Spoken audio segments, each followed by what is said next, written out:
What's going on, everyone? Welcome back to the Financial Freedom Show with Chase Lawson. My name is Chase Lawson. I'm a personal finance enthusiast and the author of the best-selling book, Financial Freedom, Breaking the Chains to Independence and Creating Massive Wealth, which is available on Amazon. I am so pumped for today's episode and think you will be as well. We have another great guest joining us today who should leave you all feeling inspired and motivated to tackle your own finances. And as always, make sure you subscribe so you don't miss any great episodes like the one you're listening to today. So without further ado, let me introduce today's guest. I am thrilled to be joined today by a colleague in the personal finance world. Today we are joined by Josh Hastings. Josh is in his early 30s and is a 2009 graduate of West Virginia University, while his wife received her doctorate in physical therapy from Elon University in 2014. They met outside of Washington, D.C., got married in 2016, and have worked together to get serious about their finances. Josh is a lifelong entrepreneur and runs the site moneylifewax.com, where he writes about ways to make money, pay off debt, and live a life you love. He also runs his own digital marketing agency. Josh has been featured on sites like Forbes, Business Insider, Huffington Post, and more. But perhaps most exciting, what we will be discussing in depth today, is how Josh and his wife managed to pay off over $300,000 in student loan debt within a few short years. Josh, thanks for coming on today. Yeah, man. Thanks for having me, Chase. Glad to connect visually and over the, I guess what is called voice to voice. Usually it's through like Facebook or Facebook groups. And thanks for having me on the show, man. I'm excited to share. Yeah, definitely. And thanks for coming on. Is there anything I left off in that intro that you wanted to add about yourself? No, man, you nailed it. That's great. So Josh, I know you wrote a pretty extensive blog post on this, but just to fill those listening in on your story, in November of 2016, you and your wife owed a combined $262,000 in student loans.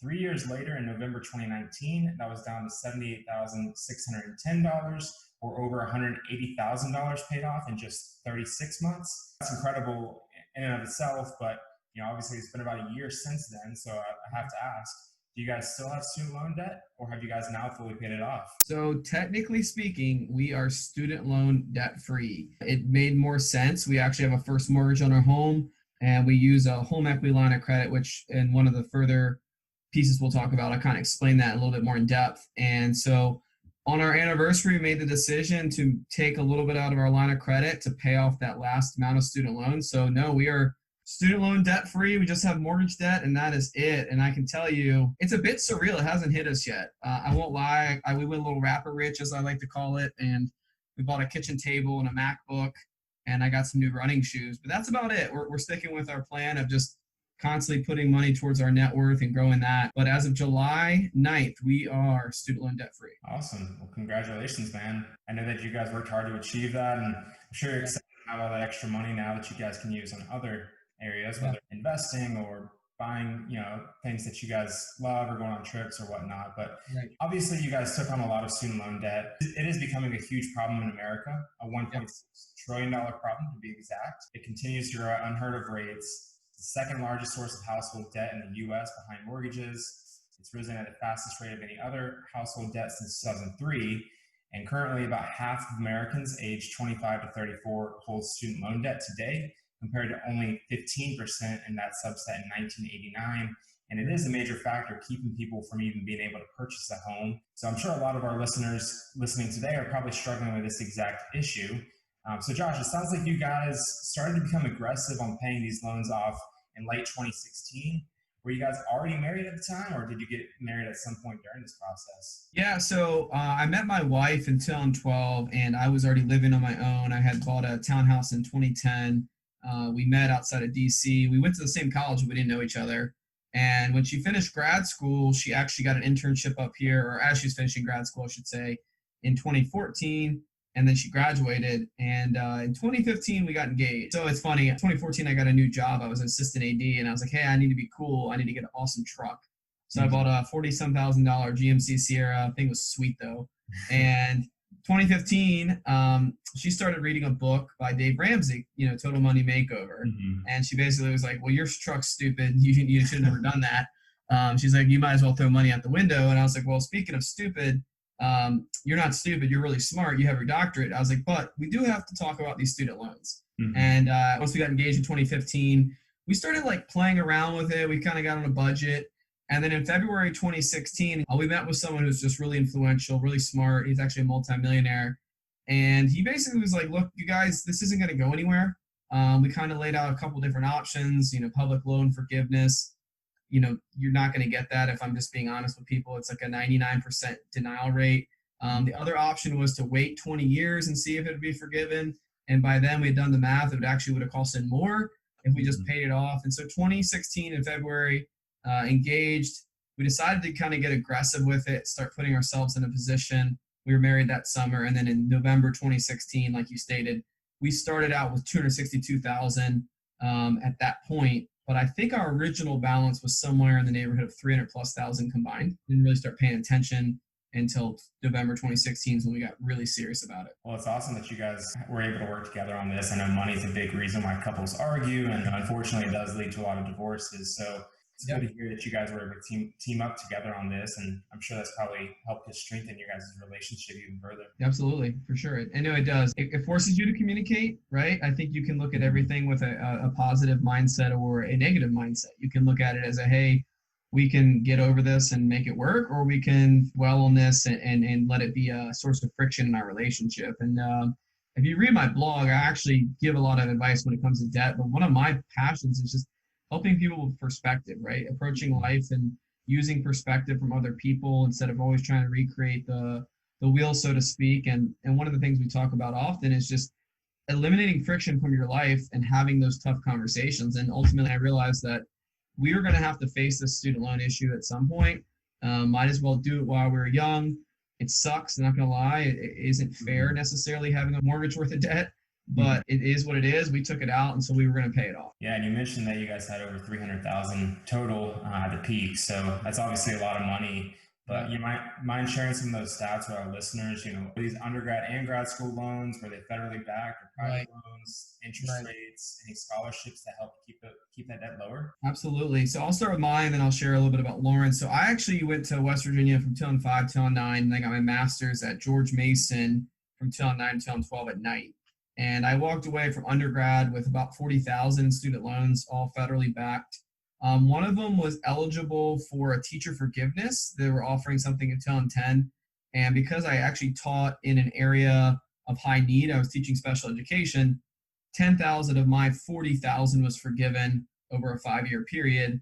And when Lauren and I got married, I only had like 7,000 left, I think, and we went ahead and just paid that off real quick. Mine was pretty relatively, I think my payments were like $330 a month. It's going to sound crazy. I don't even know what the interest rate is, maybe 5%. I was really ignorant when it came to money. I just paid the minimums, I'm not going to lie, until we started reading a little bit and getting aggressive with it and learning about cash flow. I actually got a scholarship academics to go to college my freshman year, and then I earned another one halfway through my freshman year. So basically, my freshman year was free. So most of that 40,000 was from my sophomore, junior, and senior year. When it was all said and done. My wife, on the other hand, went in-state for a year and then transferred out of state for 4. She's from Ohio. And so she walked out of undergrad with 6 figures in student loans and then took out another 150,000 plus to go to grad school. And this is going to sound crazy. We really don't know how much she had. I mean, the interest, some were unsubsidized, not all of them, just like a couple. Most of them were federal. I think she had one private loan that ballooned from like $3,000 to $13,000 while she was in grad school. So that was one of the first ones we paid off. But all in total, I think in February 2016, she had 275,000. So if you take her 275 and my 40, we were right around something in the neighborhood of like 315 combined, somewhere around that. So yeah, it's a lot for sure. And most of the craziest thing is her grad school loans, they were all in the 6 to 8% interest range. And so you're talking, she had 3 $50,000 plus loans. You're talking 6 to 8% on a $50,000 loan. I think in 2016 we paid 17 grand in interest, somewhere around there. Yeah, interest will really eat at you. It will. It will definitely get the best of you. Awesome. Well, yeah. So I mean, really, you started getting serious in November 2016. We're in August 2020, and you're fully paid off. So you guys within 4 years found a way to pay off over $260,000 in student loan debt. So that's just incredible. That's over $65,000 a year, or $5,000 a month. So, what were you guys' incomes over the span? Were you guys making a lot of money or? Yeah, something I'll share later is just you have to focus on ways to make money outside of your career if you're going to get, at least in our situation, if you have multiple six figures in student loans. This sounds crazy. I always look at it as a blessing because I think if we had like a normal amount, like 50 or even 40, we would have just been like, we'll just pay the minimums. And I don't think we would have became as financially savvy and as maybe mentally hungry to do more. At the time in 2015, I think I was in the neighborhood of 65,000 a year as an athletic director, assistant. And then my wife started her career in the 70s somewhere around 73. Fast forward to today, between our careers and what we make part-time with some of the assets we've created and some of the companies we own with digital marketing and the blog and whatnot, we're combined over 200,000. So with our careers, it's around that 170 mark. Add additional 30,000 or so, give or take a year, puts us around 200,000 a year gross. Now, obviously, we don't see all that. There's taxes and stuff. So, yes, we have a high income, and that's to be expected. Sometimes people go, oh, well, it's really easy to pay off student loans if you have an high income. It's like, well, we didn't have the student loans, we might not have the high income. So I guess there's a trade-off in some regards. So definitely. Yeah, and to your point, obviously, sometimes desperation really helps inspire you to change the way that you operate. Or in your case, obviously, as you mentioned, if you only had $50,000 in student loan debt, maybe you wouldn't have been so aggressive. Maybe you wouldn't have gotten so financially minded as you are today. So that's cool that's kind of become a blessing for you guys. So and obviously, you guys, for the bulk of this time, you weren't really earning six figures a year. You had, I would say, decent incomes, but nothing crazy. So I'm sure you guys had to be pretty frugal during this process, but just kind of shows what you can achieve if you set a goal, stay disciplined, and really be aggressive towards hitting it. So now, did you guys have other forms of debt, or was it only student loans? No, we had it all, man. I mean, I had bought a mortgage my house in 2010, and then actually I bought a piece of property, 5 acres, in 2014. We live outside of Washington, D.C., so it's definitely cost of living. This is some of the highest cost of living areas in the country. I think it's top 5 every year. It's honestly, it's probably 1 or 2, depending. San Francisco in this area. But no, I had auto debt. Luckily, I got smart and traded down. But in 2016, we got serious. In addition to student loans, my wife had her car. I want to say she was around $6,000 that she owed on that. I owed about $7,000 on my car. And then also we had our wedding, which we paid for in cash. So that was, I wouldn't call it debt, but that was $15,000 we had to come up with. And so we just made installments on a interest-free credit card for that and paid it off real quick. And so one of the things we did, though, was we quickly got, believe it or not, we got rid of our car payments before we tackled our students' loans to just free up some cash to have more liquidity to attack our student loans. A lot of times people will go use the debt snowball and they'll maybe go with the lowest balance. Luckily, we didn't have credit card debt. I was always taught never to take out credit cards, and my wife was taught the same, so that was good.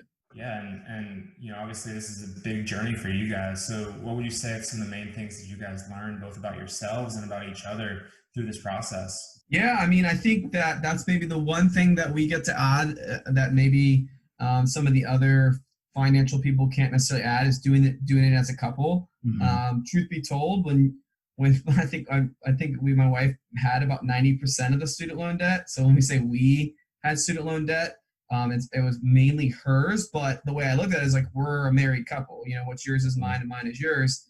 So it was ours, right? And so I think the first thing you have to recognize is you got to be a team. And you're a team. The cool thing about being on a team, right, if you played sports, is that you hold each other accountable. If someone was late to practice, and when I wrestled and played football in high school, the coach didn't have to say something. We would go say something to that person because we were all relying on each other. And so I think in a marriage, you have to be a team first. You have to hold each other accountable. But you have to have those conversations about what are our goals. We've talked to couples who one wants to pay off debt, and then the guy wants to buy a brand new Camaro.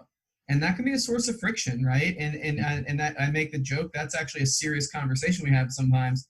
We had one time because he wanted to buy a brand new Camaro and she wanted to pay off their debt. And it caused a lot of issues. And so we're actually really grateful that we could see eye to eye. I will say, don't argue. That's huge. I can't say I didn't do it because I definitely have, but I realize that it's something that you can't take back. And at the end of the day, if someone takes out student loan debt, right?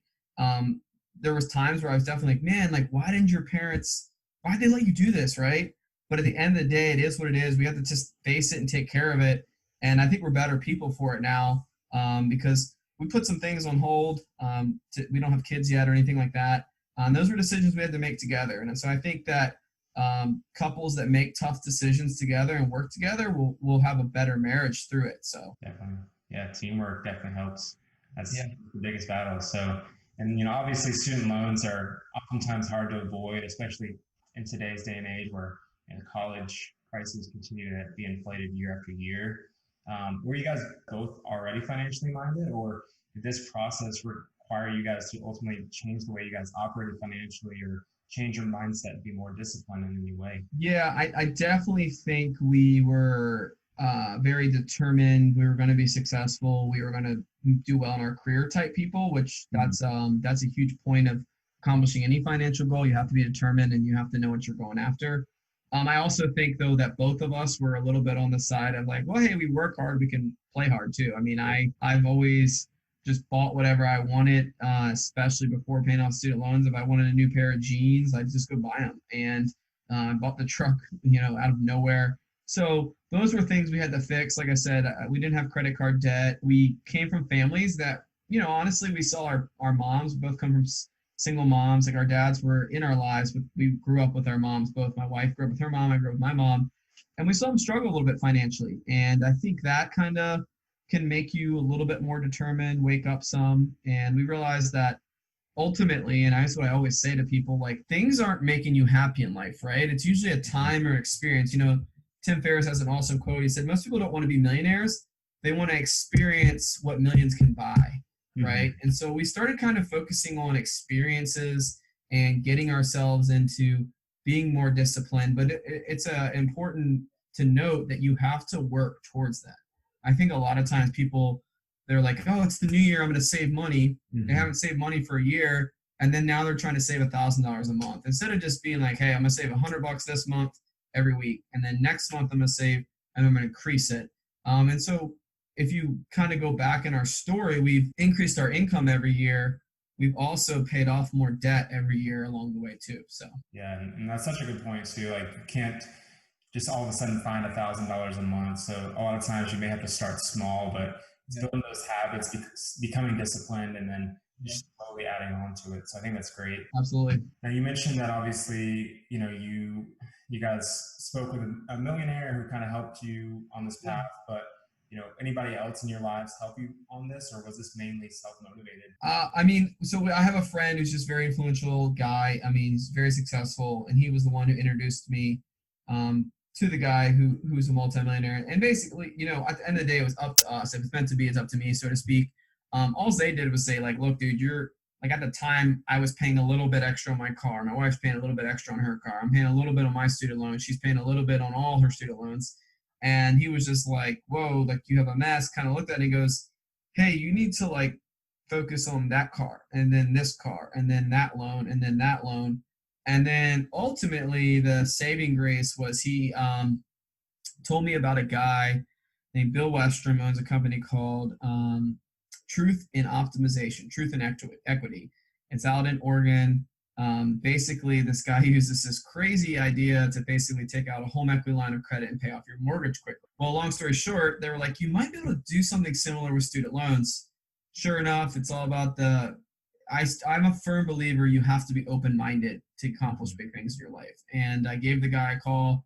Bill was just a huge saving grace. He was the one who helped us in 2016 November start using a strategy that I can even share if you want me to, of basically leveraging equity, which is dormant, to pay off our student loans. It's definitely an advanced strategy. It's not for everyone. It's actually very advanced, but once you can wrap your mind around it, that was how we were able to really start crushing student loan debt.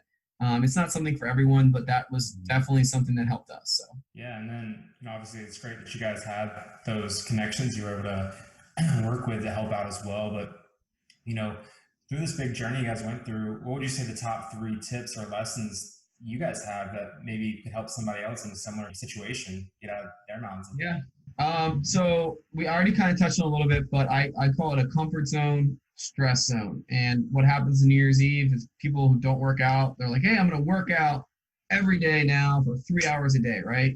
And then 2 weeks into it, they've overwhelmed themselves and they're done. Instead of just saying, hey, James Clear has an amazing book called Atomic Habits. Mm-hmm. Hey, every day I'm just going to show up to the gym and for 5 minutes I'm going to work out and then I'm going to leave to create that habit. And so I always tell people, like, don't bite off more than you can chew. Some people can. I'm actually one of those people that can bite off something and then just figure it out. It's kind of how the blog started. I like overwhelmed myself with this blog. And then I was like, well, I'm not quitting. I'm super determined. But, that can get you in some trouble too. But it's not most people. And so what I would say is just start small and then set a goal just to kind of grow it monthly, whether it's, hey, next month we'll get rid of the cable. I think if you go too far into it and you cut the cable, you cut the gym, you cut this, you cut that, you just kind of, you're like, man, I went from like this awesome lifestyle to this crappy one. I don't want to be debt free. And so just slowly implement things. The next thing is just do something.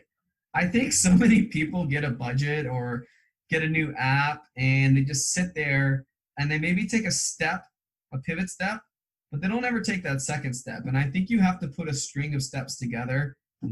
Don't worry about it all being perfect because it's not. Think of a baby walking. Babies walking, they look like they're drunk. But after a couple years, they can run. And then as a couple years, they can play sports. And so you just have to start somewhere. And then lastly, I'm seeing this more and more. It's more mainstream now, but 5 years ago, this was actually not as mainstream. You have to be mindful of who you hang out with. And I know that sounds crazy and a lot of people don't want to hear it. But you have to detach yourself psychologically from certain people. And you'll know quickly who those people are. They're the ones who encourage you. Those are the ones you want to keep in your life. But the ones that maybe are like haters on what you're trying to accomplish, or they're not necessarily in your corner. I mean, I question those relationships now. I'm very mindful of who I spend time with. Ultimately, I think if you want to get fit, you're not going to go hang out with people that want to not get fit, right? And so if you want to get fit financially, you got to put yourself in circles that are going to, whether it's the Facebook groups that we met each other on or something like that. You just got to be mindful of who your association is.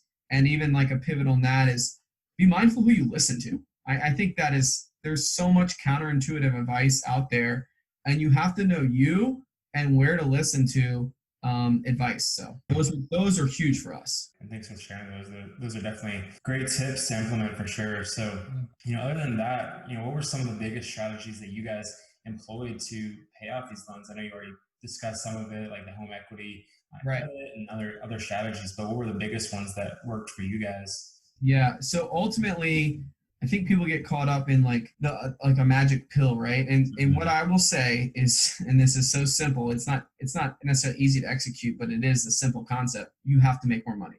You have to figure out a way to increase your cash flow. Every month I was fanatical about, yes, decreasing my expenses, but more importantly, increasing the amount of cash flow we had to do what I want, what we wanted with it. And I think a lot of people, people will say like, you cut out the coffees, you cut out this, you cut out that. We did that. But there's at a certain point where you can only cut out so much before you kind of hit a floor and you taper off, versus, increasing your income is exponential. And so I think you have to first be fanatical about finding ways to create extra income, whether it's starting a blog, starting a podcast, starting a YouTube channel, picking up a part-time job, walking a dog, working overtime, whatever it is. An extra $100, $200 a month goes a long way over the course of 4 or 5 years. And then secondly, when you have that positive cash flow, when you decrease your expenses, increase your income, there are some cool things you can do. I'll send you the link to the post we used. But and I'm always like a little hesitant to share this with people because it sometimes can go over people's head, and there's a lot of research that goes behind it. And I literally got educated on this process for about 60 days before I even implemented it. But basically, we had a lot of equity in our home because I did buy in 2010, and equity is pretty dormant when it's just sitting there and you're not having any intentions of selling it. Yes, it's gaining, but it's not doing anything for you. So we were able to leverage some of the equity in our home in a line of credit and to pay off some of the student loans, which thus freed up more cash flow to then pay off that line of credit. And so it's Mhm. sort of basically rinsing our debt. And what it did was, if you understand how amortization charts work, it expedited the payments on those student loans so that the interest wasn't killing us as much. As I shared with you, I think in 2016, we paid 17 grand in student loan interest, or maybe it was even 2017. Fast forward to last year, even this year, I think combined we've only paid like 6,000 in interest, right? And so we were able to use our equity as an asset because we have no intentions of selling anytime soon. So it's an advanced strategy. It's definitely something that requires a positive cash flow, but it's something looking into. I'm not suggesting this, but I've heard people take their equity and invest it. So there's some crazy things you can do, or buy rentals or whatever you want to do. Yeah, and then obviously, adding income is one half the battle, and the other side, a lot of times you do have to make some sacrifices, cut back some expenses. Obviously, when you have limited resources, which money ultimately is for a lot of people, you have to make those choices. So, what were some of the biggest sacrifices that you guys had to make through this journey, and do you regret any of those choices? No regrets, none. We have zero regrets on what we've done, just because we know that the end result was just student loan debt freedom. And I mean, what's cool is I always tell people are like, oh, it's a lot of money to pay every month for student loans. You said at 5,000. Yeah, we average between 5 and 7,000 every month. Like, yeah, but when we're done, now we have $5,000 to $7,000 a month to do whatever we want with it. Whether Mhm. that's buy a new MacBook like we did this month, take a trip like we're planning on doing in September, or investing, which is now what we're doing. But some of the things we did, I always tell people to do what you got to do. But we didn't take a honeymoon. We've never taken a honeymoon. We've gone to the beach twice in the last 5 years, and they're both driving distance short trips. So pretty much no vacations. I love to golf. We loved going out and just having a good time. We pretty much put a nix on that. I think maybe I've golfed a handful of times, 4 times this year, none last year. We made a rule: no distance weddings or bachelorette parties. That might seem a little too intense, but I mean, if you think about it, if you're going to 2 weddings a year and 2 bachelor parties at $1,000 a pop when it's all said and done, it's $4,000 a year. That can quickly add up. And then something we did too was we room shared. I mean, we rented a room out in our townhouse until I was 31, which we were a married couple renting a room. Actually, we loved. I would still rent to this person. She unfortunately had to move. She was like a second mom to our dog. She was just an awesome person. Helped her out. We had the extra space, but it's. I'm not going to say it's definitely a little awkward having another grown adult living with you as a married couple, but the extra income helps. So Yeah, and I appreciate you sharing that. And obviously, a lot of people in their 20s and 30s, they may look at the short term. What's going to make me happiest today? But it seems like you and your wife had that long term perspective of, hey, let's make some sacrifices today. Like, let's take on a roommate. It's we're married. It's not the greatest thing in the world to do, but this is going to help us hit our short term goals so that we can do more later on in life and get more enjoyment later on. So I think that's great because a lot of people, they might want to buy the flashy new car or go out and out to the bars every weekend, but sometimes you have to withhold from doing that in order to get to a good spot financially to then be able to make those choices later in your life. So appreciate you sharing that. I mean, I'll just add to it, in like, we weren't in this situation, but I talked to a lot of young people who they're like too good to rent out a basement. And I'm like, look, you could spend, at least where I live, they can spend $1,600 renting a 1 bedroom apartment, and literally, if you're only bringing home $3,000 or $4,000 and you're spending $1,600 on just rent, Mm-hmm. you're 50% of your income going to your living expenses, and you don't have anything to show for it. That's a lot of money. Mm-hmm. Versus if you can go room share for $600, $700, you're freeing up so much money. And they go, well, I don't want to live with someone else, or I want my own space. I'm like, look, I get it. I'm not saying it's ideal, but do you want to live in an apartment for the next 5 years? Or if you could sacrifice for 2 years and then buy your own place, you get what I'm saying, right? And so I think you have to kind of do uncomfortable things sometimes in the short term so that long term it's better off, for sure. Definitely. Yeah. And obviously, for a lot of people, I mean, where you live is a lot of times just where you sleep. Obviously, Right. COVID lately has changed some things, but, but, why spend $1,600 a month for a one bedroom apartment? To your point, if you can, share a place and Right. pay $1,000 less a month. So Yeah. now, was one of the choices you guys had to make during this process withholding from investing, or were you guys able to invest at all during this period? Yeah, we actually made the conscious decision not to invest. And I know that's, I know you're big on investing, and honestly, I'll share why we did that. I mean, I did have a retirement plan. I just kept that going. It was already set up. And then last year we started my wife's 401k because she did get a match, and that's free money. If I did regret anything, I wish we would have actually started hers a little bit earlier, because that is free money. But as far as investing, we did have a nice emergency fund before we got aggressive with our debt. I will say, whenever you're going to be aggressive paying off student loan debt, like literally you're basically have no money left over every month, make sure you have a I say 4 to 6 month emergency fund, but at least 3. So we had that first. But I always give people this analogy. Imagine if you take a big SUV and you park it in a driveway. It's balanced, it's on 4 tires. It doesn't make any impact on that driveway. But have you ever been like the hot sun and you put a bike on a driveway with a kickstand? And you remember growing up when your bike's kickstand would kind of go into the pavement some? Why? It's because it's extremely focused. And I truly am a person on focus. And we just believe like we're only focusing on our debt. I'm not saying that's right for every single person. Some people do the math and they can figure out that investing is 1% better than paying off their debt. But our take is this: you inevitably pay off your debt anyways. You got it. It's not going anywhere. 9 times out of 10, 99 times out of 100, you're going to pay it off. So why drag it out? Just get it over, get debt free, get mentally stress free, and then take all that money. And it's sometimes like I said, for us, it's going to end up being way more money than you would have been investing anyways, right? And I know everyone's different, but for us, investing $5,000 a month is way cooler than had we not paid off our debt and we were investing $500 a month, right? So yeah.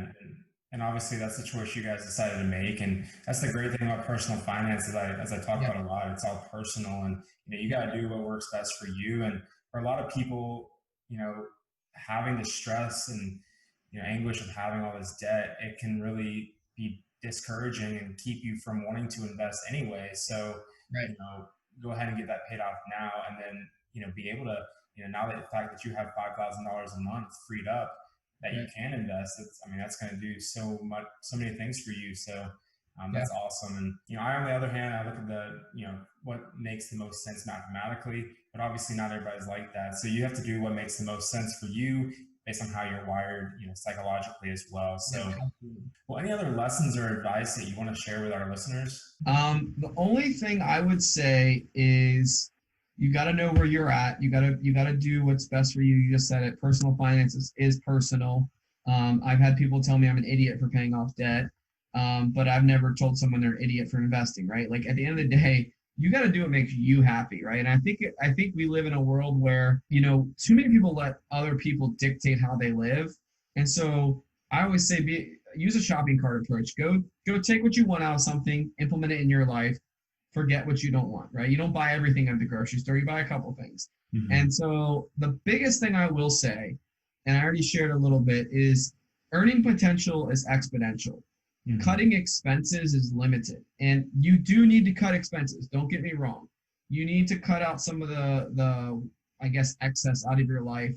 But I would say, if I could go back and do anything, especially like in 2015 when we started kind of getting serious about finances and that rolled in 2016, I would focus 80% of my energy on making money and 20% on all the other stuff, versus I think sometimes people spend 80% of their time like living on a budget and stressing themselves out and doing all that.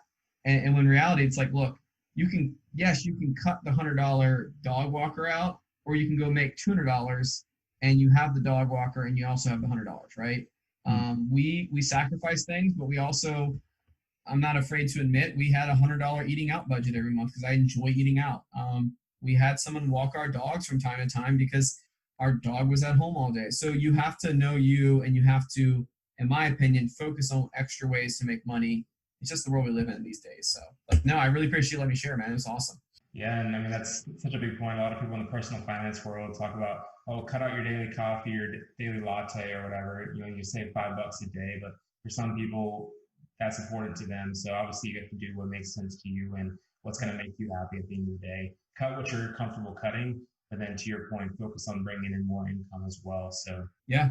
awesome. Well, Josh, where can people find you if they want to learn more? So I will. I'll send you a few links if you want to include them. But definitely check out my blog. Obviously, it's moneylifewax.com, and there's just tons of resources when it comes to making money, and also some of the student loan stories we share. Even the home equity line of credit thing. Not saying it is for you or it isn't, but it's definitely worth reading up and learning about. I have the Facebook group that you're part of, Chase. The Money in Life Personal Finance Community, and then I'm also an administrator on the Personal Finance Community Facebook group. And then the Facebook page, of course, is just Money Life Wax. And then also Instagram, it's Money Life Wax. I'm probably on Instagram the most these days. I like getting on there and sharing stories. I'm really big into working out too, so I post some of my workouts on there too. And just want to say it's been awesome sharing with you, man. I really appreciate it, and thank you so much. Yeah. Well, great. Thanks again for hopping on the show today, Josh. Everybody listening, be sure to check out Josh and Money Life Wax.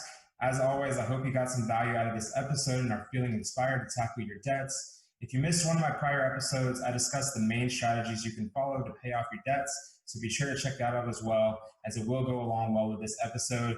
Anything is possible with commitment and a solid plan. So thanks again for tuning in. And as always, please be sure to like this episode or leave a review if you got value out of it. And if you have not yet subscribed, be sure to do so you can stay up to date every time a new episode comes out. Please share this with anyone you know struggling with their own debt, and let me know your thoughts or what else you would like to learn about in a future episode. Thanks so much. Stay safe and go get them.